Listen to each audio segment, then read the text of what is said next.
প্রসেনজিৎ, তোর বাবা 1825 সালে উচ্চ মাধ্যমিকে প্রথম হয়েছিল। ভীষণ ট্যালেন্টেড একটা মানুষ ছিল, আর তুই কি তার ছেলে হয়ে উচ্চ মাধ্যমিকে টুকলি করে পরীক্ষা দিবি?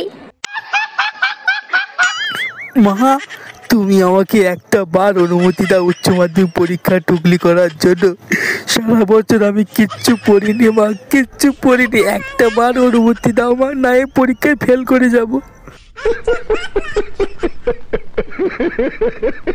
সারা বছর তুই বই পড়িসনি, শুধু মেয়েদের পিছনে ছুটিছিস, কি লিখবি পরীক্ষায় তুই?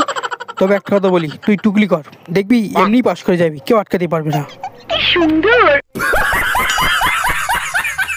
আমি এখনো পর্যন্ত একটা বাংলা রচনা মুখস্থ করতে পারলাম না, আর তুই এখানে এসে গার্পণ করছিস? ওরে বন্ধু, তোরা কোনো চিন্তা করতে হবে না, একটা রচনা একদম পরীক্ষা আসবে কমন।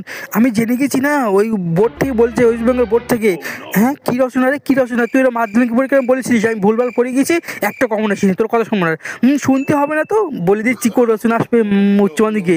রাজুদার পকেট পড়া, এই রাজুদার পকেট পড়া, কী মজা, কী মজা। এক প্লেটে 3টে পড়, আলমিরে তরকারিও, কী মজা, কী মজা।